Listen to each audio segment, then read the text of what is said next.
sisters do. I like what these nuns do. Maybe I want to be a nun, right? So that was in my head for a little while.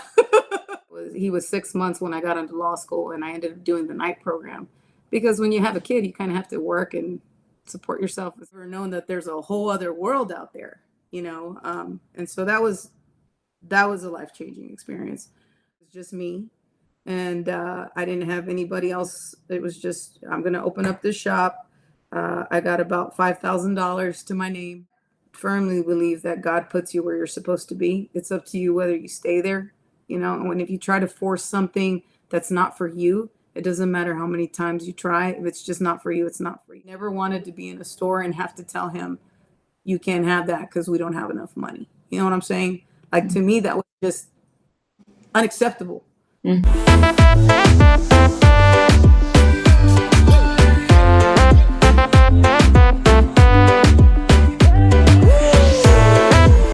Hi, everyone. Welcome back once again to my podcast. Today, I have a very special guest. It's with great honor that I present to you today my childhood friend, high school classmate, Elizabeth Rivera. Welcome, Elizabeth. Thank you. Happy to be here. Thank you. Well, Elizabeth, we haven't been in contact in person, but we've been friends on Facebook for some years now, and I've had the opportunity to see you grow professionally, see your family, and see some of the journeys that you have embarked. And so from afar, I've been admiring you, and I'm proud of everything that I see you do. So today I wanted to kind of share with my viewers a little bit more about your story, how you've overcome certain obstacles, how you moved like halfway across the country. Well, not really across the country, but you moved to a whole different state, and you've been able to have a successful career as a family law attorney. So just want to say congratulations on everything you've accomplished, and I'm so excited to learn about your story of how you came to be where you are today. Thank you, Velia. I appreciate that. And congratulations to you too as well. And thank you for having me here. It's truly an honor. I appreciate that. Well, thank you. But no, I mean, we're both, I mean, we pretty much grew up for a while together. I think we went to middle school together, and then we ended up in high school for a while together. And then I moved from Harmon High School to Wyandotte for a while, and then got myself in trouble over there. So I moved back to Harmon, and then graduated from there. But going from there to Texas was actually, it took a few years. I will say that while I was in school, I had a scholarship, and it was a full ride scholarship to whatever college I wanted to go to. And it was by Project Choice, which was basically Ewing's Kauffman Foundation, and he used to own the Kansas City Royals. So I feel like that's important to mention, because if I had not had the scholarship and had not been part of that Project Choice program or in the foundation, I may not have been where I am today. Because being a kiddo, an inner city kid, growing up, you don't really have too many role models that can guide you through the process of getting from middle school to high school, constantly reminding you how important it is for you to keep your grades up and to be a good student. And in the meantime, helping you in the background fill out college applications, taking you to different college campuses to show you that there's a whole other world out there other than the one that you grew up in, right? And so part of that foundation was teaching us all that. And the way they were able to do that was all of the kids that were in Project Choice had sixth period together every year from the day that we got Project Choice all the way up until we graduated from high school. And so my deal was just to go to one of the high schools in the area that was part of the foundation. So had I moved out of Kansas City while I was in high school or gone anywhere else, I probably wouldn't have gotten my scholarship. So when I moved from Harmon to Wyandotte, it was still part of that. But then when I moved back to Harmon and graduated from Harmon, I was still with the same kids in sixth period that I had known from middle school. So very much became very familiar with them, and have kept up with some of them throughout the years. But in doing that, my parents are I'm first generation. My parents were both born in Mexico. Mom came here with her 12 brothers and sisters because grandma, her mom, was actually a U.S. citizen. And so she left them in Mexico, came here, and then adjusted their status for them to become residents. So mom got here at around 16, 17, and then met my dad at like 18. Dad got here on a work visa. He was a carpenter, and then met mom. And when they got together, they progressed, they succeeded, they did really well for themselves. They opened up businesses and just kind of took the entrepreneurial path. But they didn't know anything about what they needed to equip their children with to get them to college, or what opportunities were out there.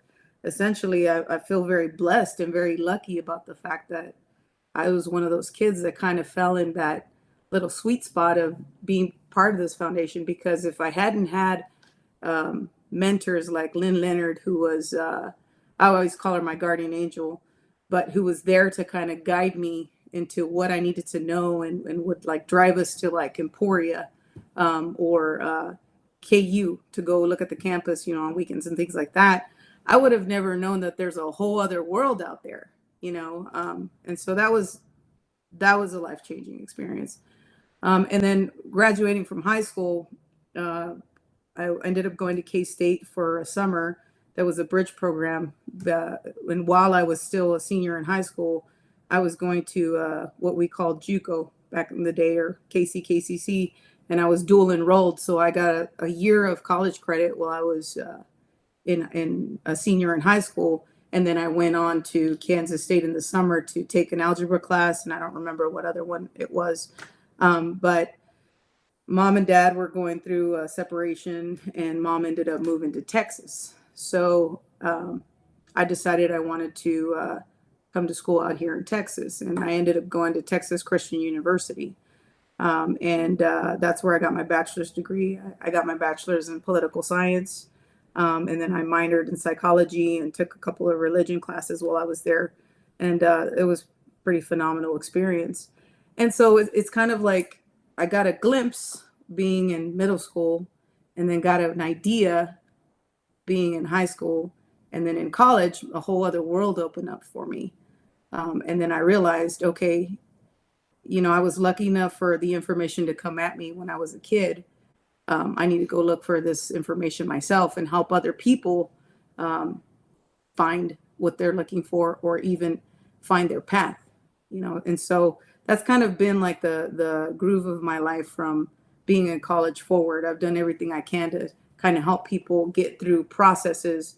And especially when I go to like elementary schools or middle schools for career day, and I start talking to the kids, I can see myself, I can see that in them, and kind of try to educate them and tell them, look, there's certain things that are out there that you don't know, but you got to go ask the right questions or look for those things. And there's people out in the world that are willing to help you, and they're not asking for anything in return.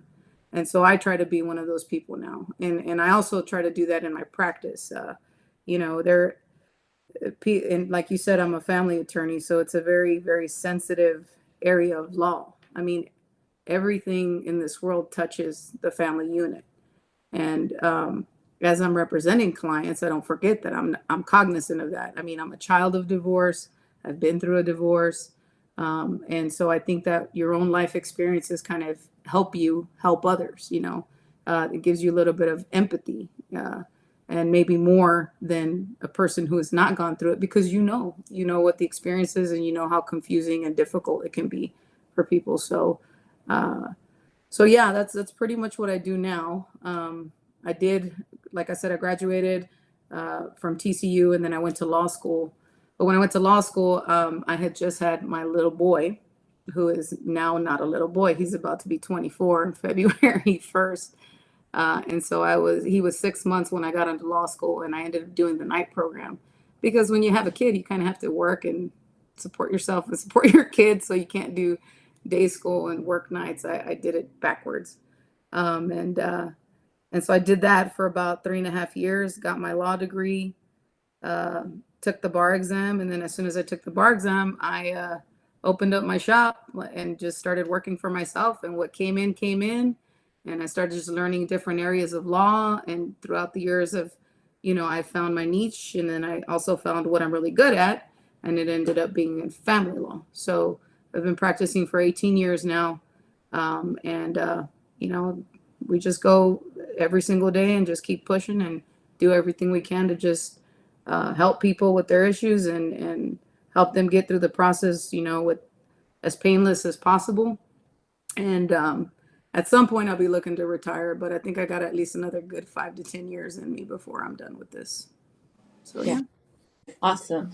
Well, I was trying to gather some of my thoughts before our interview today. Thank you for sharing a little bit about your history. But as you were talking and mentioning Harvard and Wyandotte, I remember some of the memories of your walk, just us walking down the hallway from one class to the other and just having conversations. And I can recall that, like, even at a young age when we were in high school, you were very smart, you were very level-headed, and I remember we would have like some good deep conversations.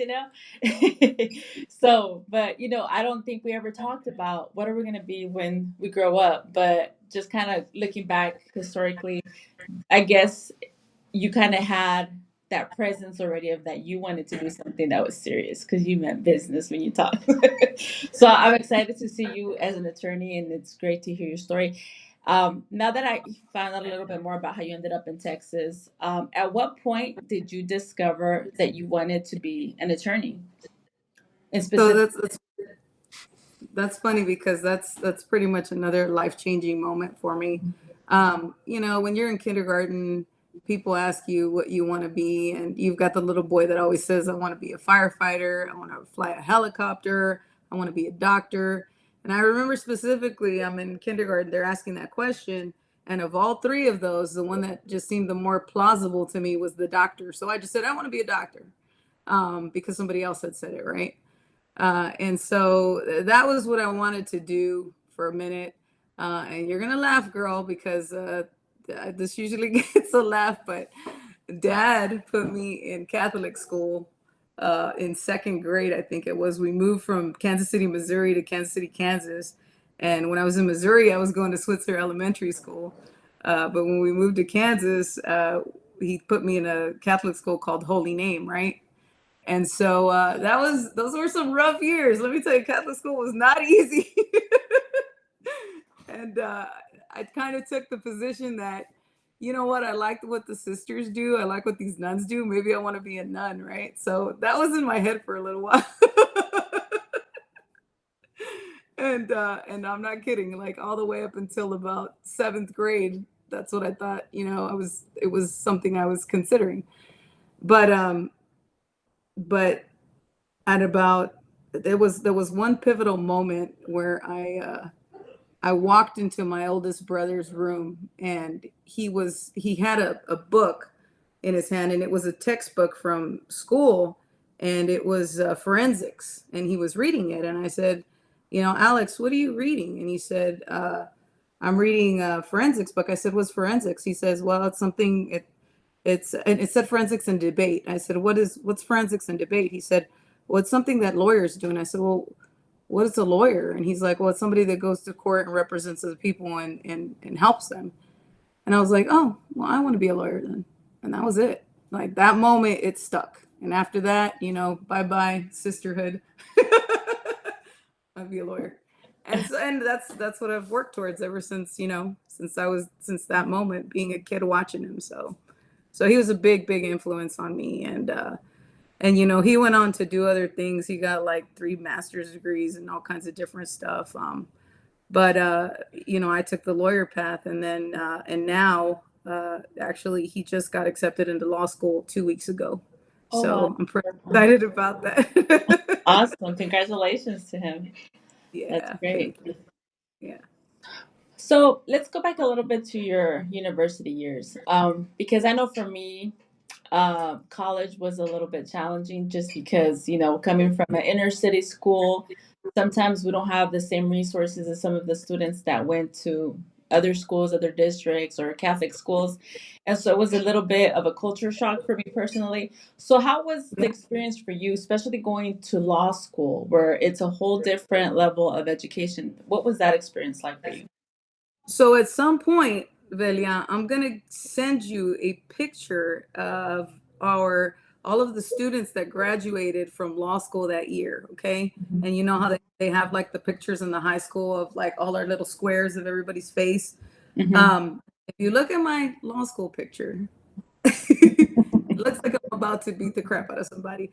I've got my black lip liner around my lips Uh-huh. still, and my dark lipstick, and I never got rid of the nose ring. Okay, I still got that. But needless to say, it took well until my 30s and to get out here into the real world and go into the courts and watch for me to actually fully transition into this lifestyle. Mm-hmm. Because like you said, we were inner city kids, man. We knew what we knew, and there wasn't really much like of a transition from us to going into a college where there are not people that are necessarily like us or that grew up like us, right? And so I think one of the things that helped me a lot though was when I went to TCU, I never had a roommate that I picked, because when I went to K State, I roomed with a girl named Nancy for a summer, and I felt so bad because I was the worst roommate ever.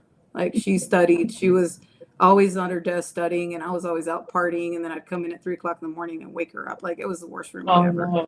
But when I got back over here, when I got to Texas, I just told them whoever I get. And so for the first semester, I got a foreign exchange student from China. The second semester, I got a ballet student.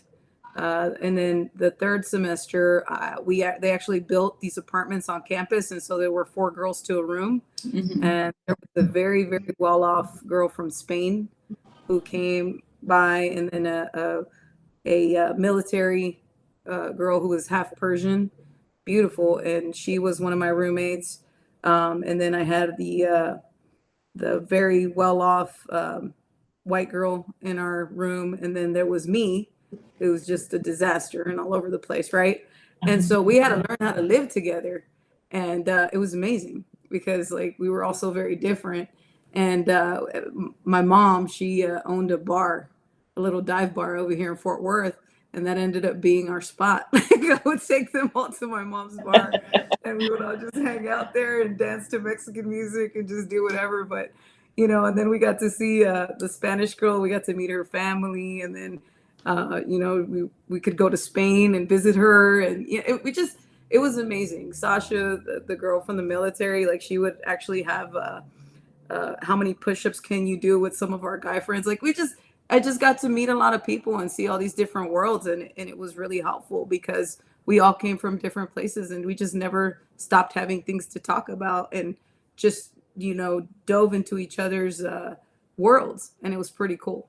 And so I did that for a couple of years, just rooming with different people in different walks of life. And then the TCU environment, it's a private school, and a lot of those kids, if you're not there on scholarship, it's probably because your parents have a lot of money.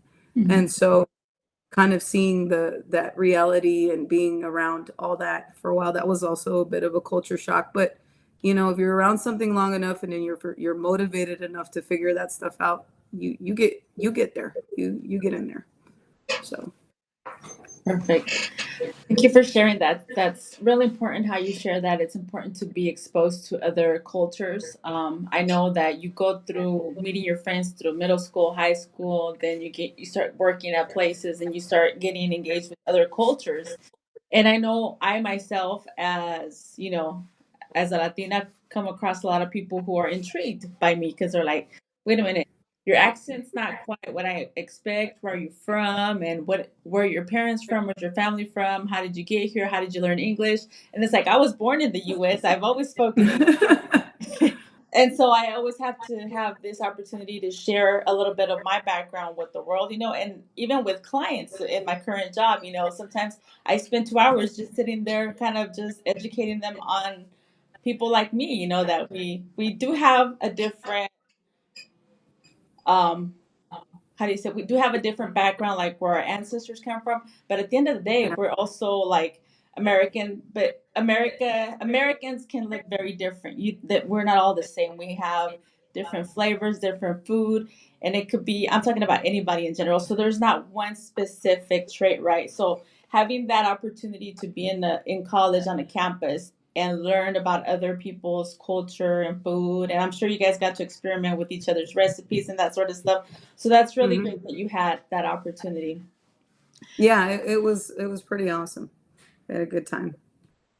Now, Elizabeth, tell me a little bit of how you specifically chose family law. Because, when you go into law school, you have so many options. You can practice so many branches of law. Did you start out with a different area that you wanted to focus on, or did you always know you wanted to do family law? So we don't know what we don't know until we know it, right? And we're naive about like you can be 10 years old and say all these wonderful things that you're going to do in the future, and you don't know how to do them or how to get there.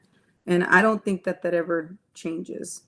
I think as you get older, you might say, I want to go into outer space. I want to be an astronaut. But you have to figure out the means. You have to figure out where to go. Where do you even start, right? So in law school, that was pretty much the same thing. Once I got in there, it was like, okay, what's the next step? What's the next thing that I have to do? And while we were in law school, we were given a lot of information on different areas of law, and how to take the bar exam, what things we would need to know before we did. And there were two things that I decided when I was in law school. The first one was that I would never do criminal defense, and the second one was that I would never do family law. Absolutely not. And that's what I do now. so, so to answer your question, uh, when I opened up shop, it was just me, and I didn't have anybody else. It was just, I'm going to open up this shop. I got about $5,000 to my name, and so that'll cover me for the first month's rent. It'll cover buying my desk chair and whatever supplies I need. And then I'm going to just start making phone calls and talking to people that I know in the legal community, and seeing if they'll refer me clients. And most of the people that walked in the first year were family law clients. There was other clients that came in that either had some civil issues or criminal issues that I took, but most of the people that came in had some kind of a child support issue, custody issue, something going on with their retirement. They needed a divorce, uh, domestic violence stuff, or they needed representation on a protective order. I mean, you'd be amazed how much family law touches so many other areas of law, and how many areas of law are involved in family law. Because a family law case can turn into a criminal case. You have a lot of civil aspects. You got a lot of real estate property aspects. You got retirement aspects. So I took whatever came in the first 5 years, and like I said, most of it was family law, but taking all of those other cases kind of gave me more insight on how to be a better family law attorney. And I firmly believe that God puts you where you're supposed to be. It's up to you whether you stay there, and when if you try to force something that's not for you, it doesn't matter how many times you try. If it's just not for you, it's not for you. And maybe it's just not for you right now. Maybe you could try again in a few years. Maybe that's God's plan for you later. But I very much felt the reality of this is where he put me. This is what he wants me to do. Because everything that happened in my life to lead to the practice that I have now, it's not like I had anything to do with the design. Like I told you, being a kid and having people from this foundation that they only picked a handful of us give us the glimpse and give us the insight of, look, you need to go and see this. And by the way, this college is over here, and fill out this financial aid form. I don't even know what the hell a FAFSA was, and they're over here helping me fill them out. My parents wouldn't have ever done that for me. They don't know how to do that stuff. And so just all of those moments that, those things that God put into play, I kind of knew this is where he wants me. So I'm going to keep doing it as long as I'm here and as long as I can. So that's why I do what I do.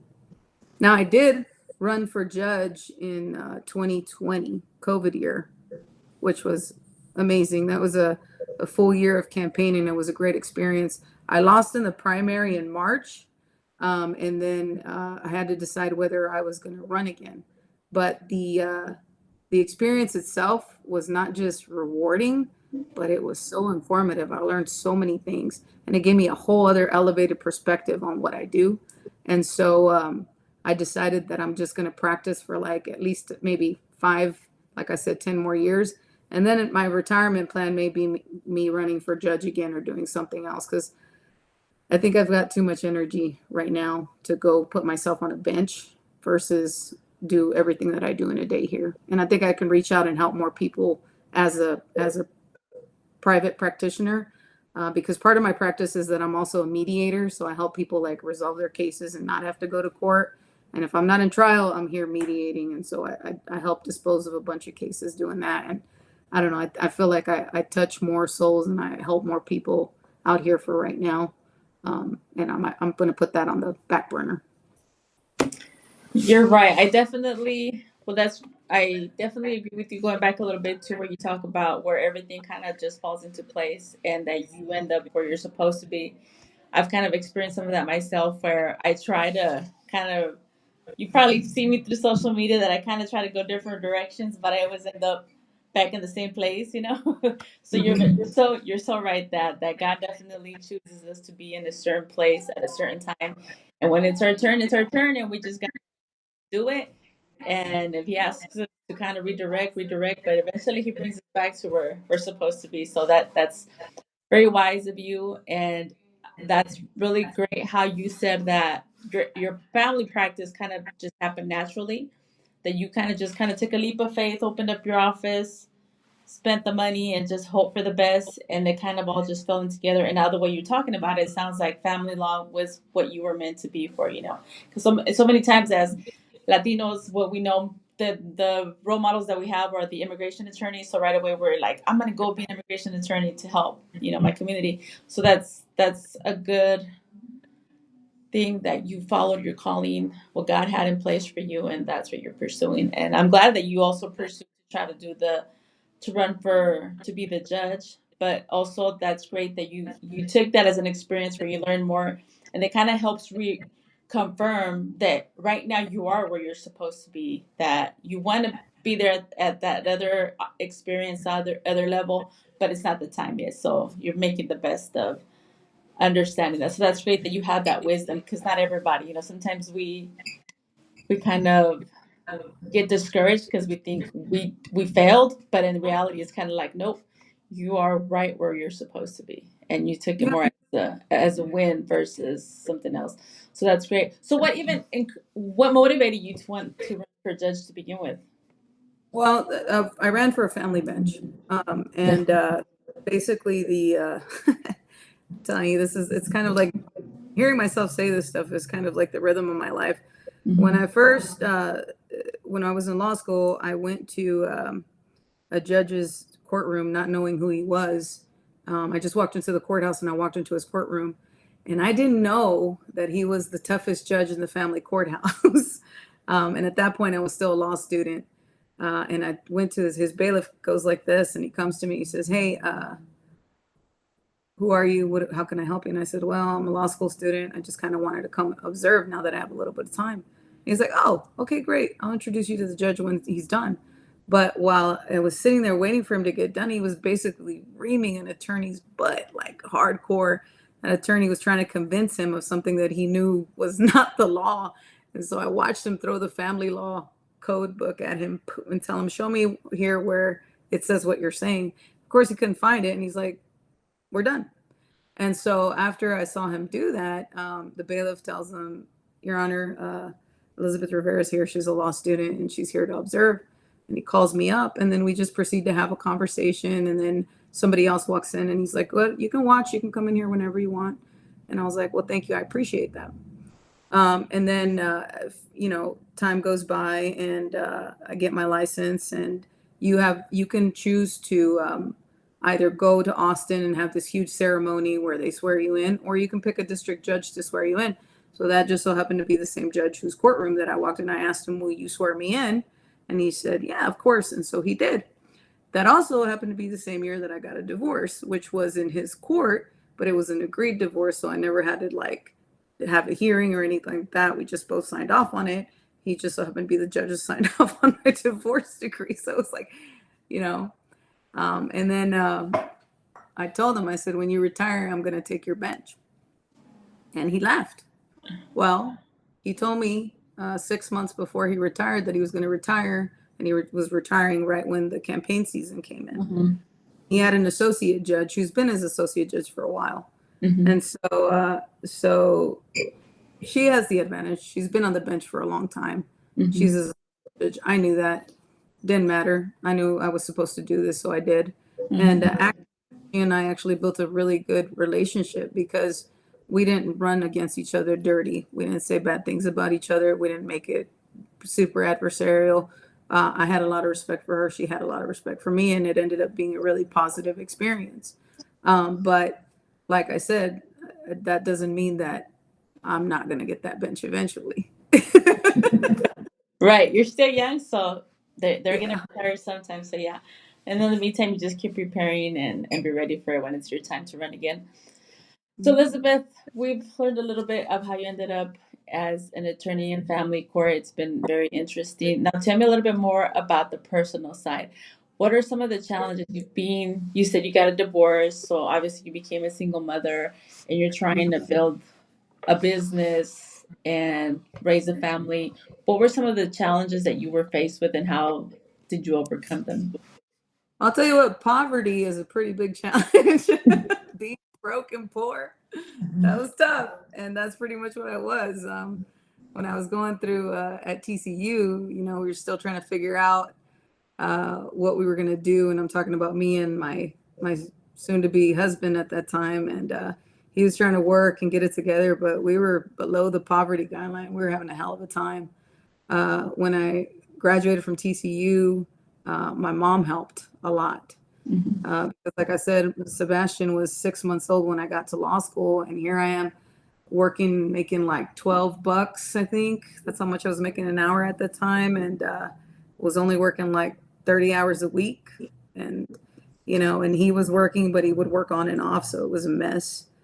And then just trying to be able to afford a lifestyle when you're making that much money and then having a baby at home, it's damn near impossible.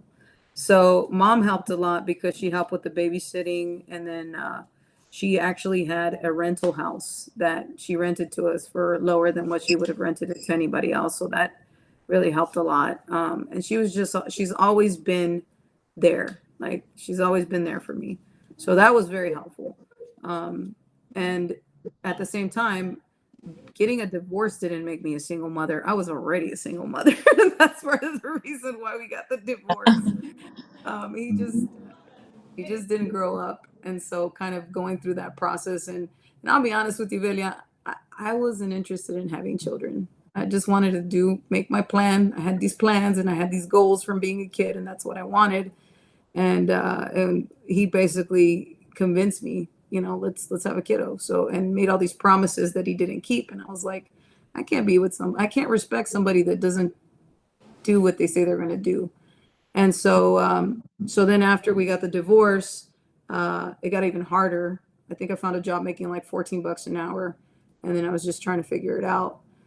But I made it. I mean, 4 years of just barely making it and having to like do side stuff, you know, just to make a little bit of extra money and things like that. It wasn't easy. So the biggest challenge was trying to maintain my ability to support my son and myself, and still have the frame of mind that no matter how hard this gets, I've got to finish this. Like I got to keep going.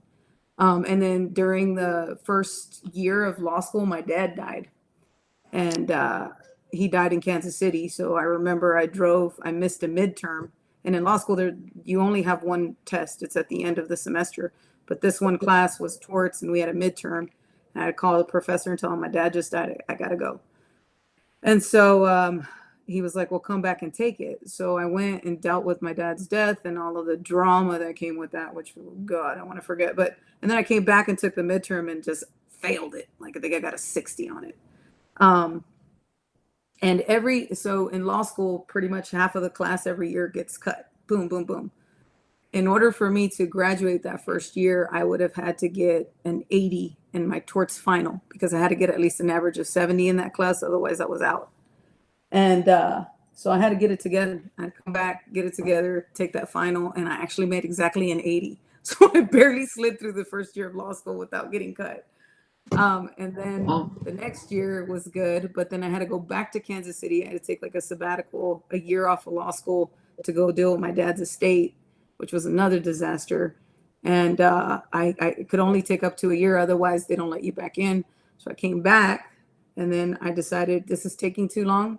So I changed to day school, which made it even harder on the financial side, but I had to get it done. And I think the last semester of law school, I must have taken, I don't remember if it was 18 or 21 credit hours, but I had to get the dean's approval because I did not want to go to another semester of law school for 3 hours or 6 hours. And he let me do it. And then I finished it. And I was like, where's the bar exam? Let me go take that thing real quick because I need to get my license. But the biggest difficulty was surviving financially, having a place to live, and one of the promises I made to myself was my son will not want for anything. I'm not, and this is gonna, I don't know, this is probably not gonna sound great, but I never wanted to be in a store and have to tell him you can't have that because we don't have enough money. You know what I'm saying? Like, to me, that was just unacceptable. Mm-hmm. And so I just really worked my ass off. I mean, I really did. And I just told myself, you're not going to fail. Like, you're going to open your shop, and whatever it is going to come in. You're going to take it. You're not going to shy away from a challenge. You don't know what the hell you're doing. You're going to walk in the courthouse. You're going to look like an idiot, and it's going to be okay. Because sooner or later, if you do it enough, you're going to know what you're doing, and then things will change. And they did. And I just kept plugging at it until I got a clue. And then after I got a clue, then I got way more than a clue. And now I'm just kind of like, that seems like so long ago, because at this point it's just kind of, it's like second nature to me. So Good. that was definitely the biggest challenge. I mean, it's just, and it sounds obvious, but it's really not. When you have a plan and you're trying to achieve something, but you just don't have your basic needs, it just makes it so much harder. It makes it seem so much further away.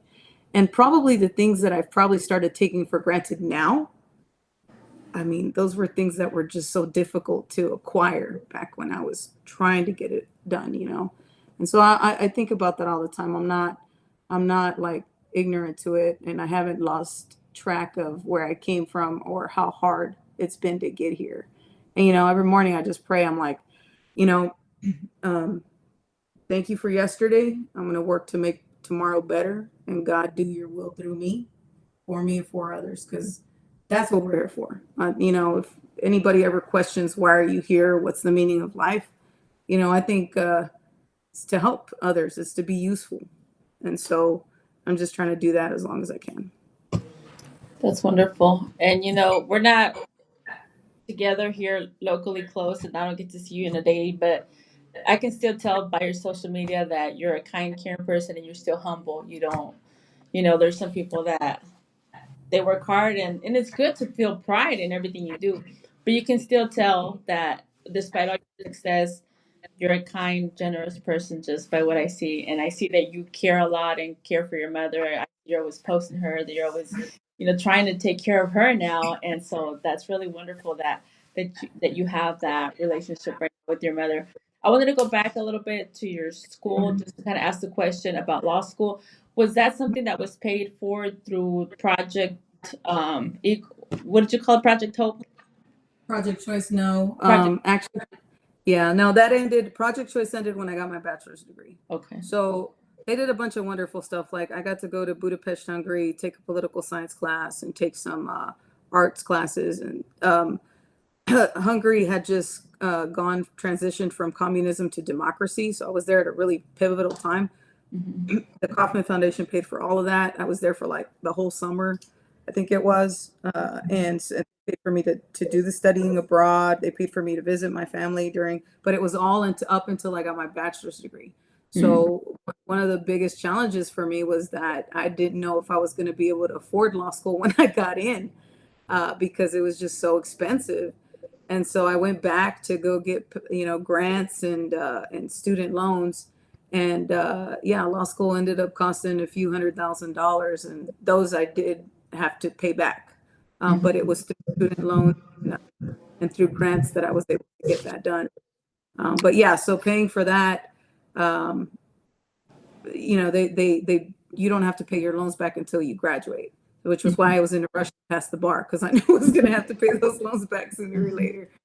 But yeah. So, so when you say you started working, did you go straight to working for yourself? You opened up shop, or did you at any point work for another law firm first? So I worked for a city councilman for about, I'm going to say it was a year while I was in law school. And I did some legal work for him. And so I kind of learned a little bit as much as I could, but he didn't really do family law. He did a lot of real estate stuff, which was very helpful to me because I learned what a deed was, how to draft one. I learned about security agreements and deeds of trust, loans, things like that. So I did learn a lot of the real estate side, which helped me again in the family aspect. And at one point, he and I had discussed me going to work for him after I got my license. Mm-hmm. But that kind of fell through. I felt like if I continued to work for him, I was going to have a difficult time with my standard of living or being able to afford what I wanted. And so I kind of go out on my own once I got my license. Okay. So currently, are you in Fort Worth, Texas, or are you somewhere else now? My office is in Fort Worth, Texas. It's about an exit from downtown. Mhm. And so, are you currently in the same office where you started? Have you grown? What's been the evolution of your business? So when I first opened my office, I wanted it to be by TCU, my alma mater. So I rented a building that was across the street from TCU and made really good friends with the landlord.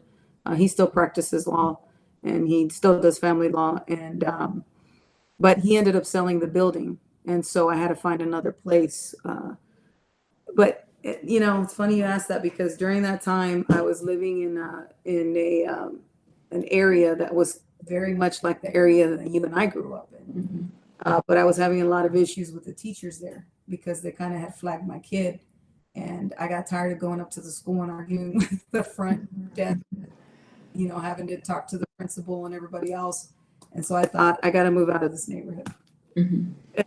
So I talked to my landlord about it at the time, and he told me you should go live by where I live. And I found a house. He told me there was a house for sale in his neighborhood, and I went. I saw the house. I grabbed the brochure, and I knew this is my home. So I contacted the realtor who was selling the house, and the house was under contract for, I want to say it was like 6 months because they couldn't get me financing because it just so happened the year that that whole Countrywide scandal happened and the market fell through and nobody could get a loan. And so it took me a while to get that loan, but I ended up paying rent on that house, and then I ended up finally getting a mortgage on it and paying it. But during that time, I was officing with him. When he sold the building, I was already in the house, and then I went to go rent an office in by where I lived, and so I had that office for a little while. But I kind of have this thing about wanting to own my own stuff. I don't want to pay rent, and so I was looking for a building where that I could buy.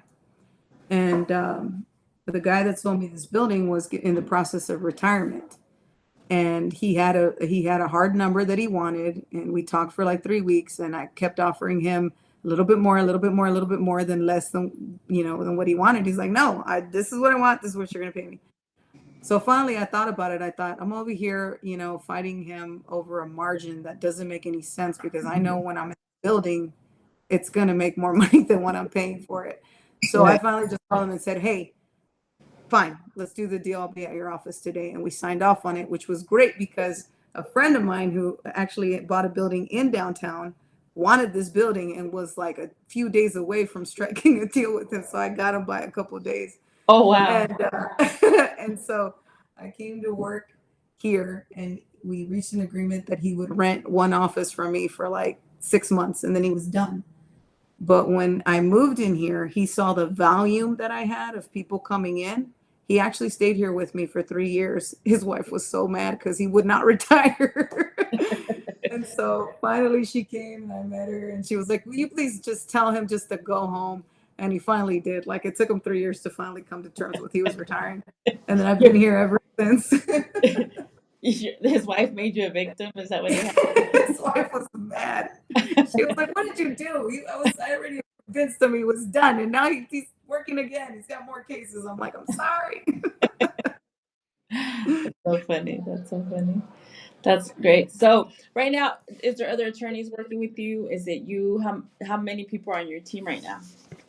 So right at this moment, I have an excellent attorney who's been practicing 11 years longer than I have, and she's bilingual as well. She's amazing. She's helping, and then I have two legal assistants. I have two contract paralegals, and I have Naomi, who's my gangster front desk girl because she's pretty amazing. She's the first. She's basically the first line of sight when clients come in, and she's really really great with people, and she takes care of that and calendaring and all kinds of stuff. Like, I don't know what I'd do without her, but I have a pretty excellent crew right now. Oh, that's wonderful. Well, hopefully you can send me a picture so we can include it here on the podcast. Okay, I will. Okay. I will.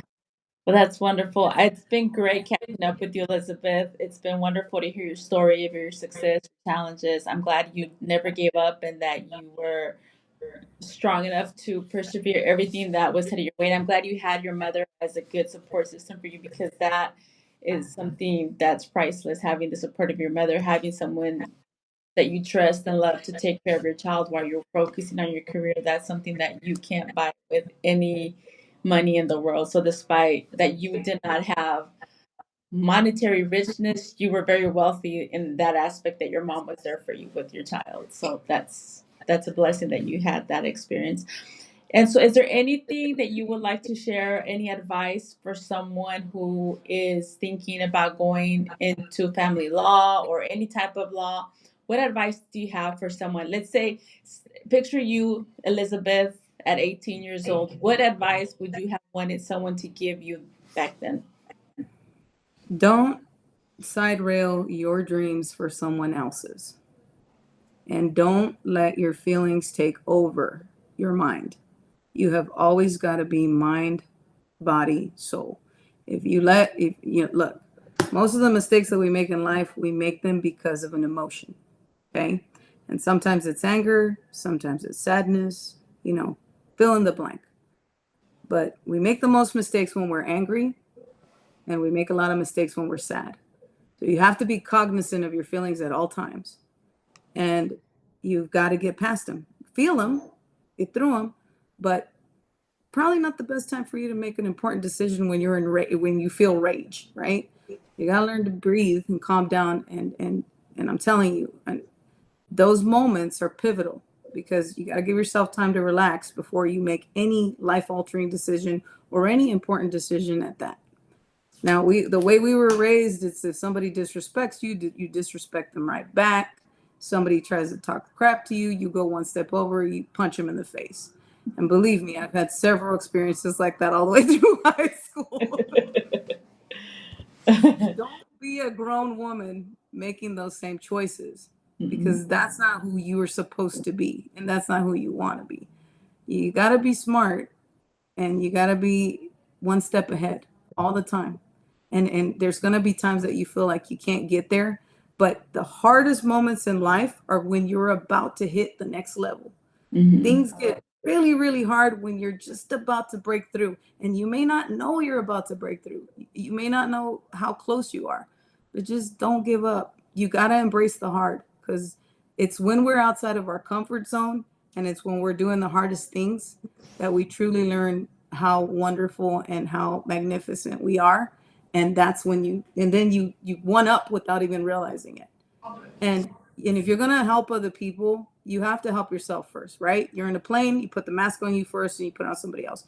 Put yourself in the best position you can, because, like, as a parent, my responsibility is first to my children.